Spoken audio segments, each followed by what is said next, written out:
কথায় বলে নদীর ধারে বাস দুঃখ 12 মাস। সেই প্রবাদই যেন বাস্তব রূপ নিল দক্ষিণ 24 পরগনার পাথর প্রতিমায়। গোবর্ধনপুরের উপকূলবর্তী এই গ্রামে ফের দেখা দিয়েছে বিপর্যয়। বঙ্গোপসাগর নদীর প্রবল জলোচ্ছ্বাসে উপচে পড়েছে নতুন বাঁধের ওপর। পাশাপাশি পুরনো বাঁধও সম্পূর্ণ ভেঙে গিয়েছে। মুহূর্তের মধ্যে জল ঢুকে পড়ে গোবর্ধনপুরের বিস্তীর্ণ এলাকা প্লাবিত হয়েছে। জলে ভেসে গিয়েছে ঘরবাড়ি, নষ্ট হয়েছে ঘরোয়া জিনিসপত্র। প্রায় 40টি পরিবার এখন কার্যত ঘর ছাড়া। ভিজে গিয়েছে চাল, ডাল, জামা কাপড়, সজ্জা সবই। গত কয়েক মাস আগে পুরনো নদী বাঁধের বেশিরভাগ অংশই ভেঙে এলাকা প্লাবিত হয়ে গিয়েছিল। তখন খবর পেয়ে পাথর প্রতিমার বিধায়ক সমীর কুমার জানা এবং প্রশাসনিক ব্যক্তিরা ঘটনাস্থলে চলে যান। ওই সময় বিধায়কের উদ্যোগে রিং বাঁধ তৈরিও হয়, কিন্তু সেই বাঁধ উপচে এলাকা প্লাবিত হবে সেটা ভাবতে পারেনি স্থানীয় বাসিন্দারা। তবে প্রশাসনের তরফে এখনো কোনো ব্যবস্থা নেওয়া হয়নি, ফলে এখন চরম আতঙ্কের মধ্যে দিয়েই দিন কাটাচ্ছেন স্থানীয়রা।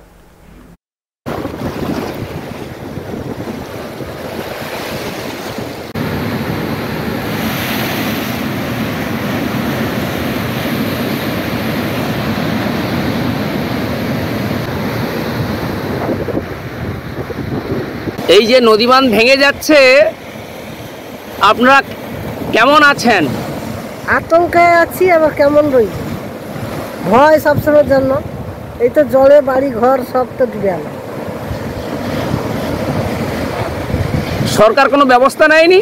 না, সরকার কোনো ব্যবস্থা নেয়নি। আর পঞ্চায়েত করে এবার যার রাস্তা দেখবে। আমাদের গোটা জলোচ্ছ্বাস হয়ে গেছে, তাই আমাদের 40টা ফ্যামিলি আমাদের জলের তলায় আছি। এখন যে কোনো মুহূর্তে আমাদের সুনামি হয়ে আমাদের বার করে নিয়ে চলে যেতে পারে। সরকার এর জন্য কোনো ব্যবস্থা করে না।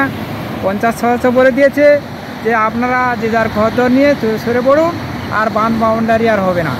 আমরা ঢালাই বাঁধ একবারে জলে, যেখান থেকে জলের সসেস পড়ে ওইখান থেকে সসেস অনেক নিচে দিতে হবে। আপাতত 30 ফুট নিচে সসেস দিতে হবে, দিয়ে ঢালাই বাঁধ আপাতত 30 ফুটখানে হাট করতে হবে। তবে এখানে যা কাজ করি হয় সমস্ত চুরি চামারি হয়ে চলে যায়, সেরকম ভালো কাজ মজবুতি হয় না। জোয়ারেরও প্রচণ্ড জল ঢুকছে, আমরা এখানে থাকতে পারছি না, তাই আলাদা জায়গায় গিয়ে আছি আমরা। কতদিন ধরে এরকম হচ্ছে? বহুদিন ধরে হচ্ছে। এখানে আমাদের বিধায়ক সমীর কুমার জানা মহাশয় রিংবাদ করছে, কিন্তু রিংবাদ টোপকে জল ঢুকছে, কিন্তু ওনারা আর কি করতে পারে? যদি বাঁধ টোপকে জল ঢুকে ওনাদের কি করার আছে? কাজ বাজ ভালো হচ্ছে, কিন্তু জল আটকানো যাচ্ছে না। আমাদের সাথে আরও 40টা বাড়ি এরকম জলের নিচে আছে। আমরা কি চাইছে? আমাদের একটাই অনুরোধ, যেন আমাদের নিরাপত্তা জায়গা ব্যবস্থা করা হয়, যেখানে আমরা নিরাপত্তা থাকতে পারি।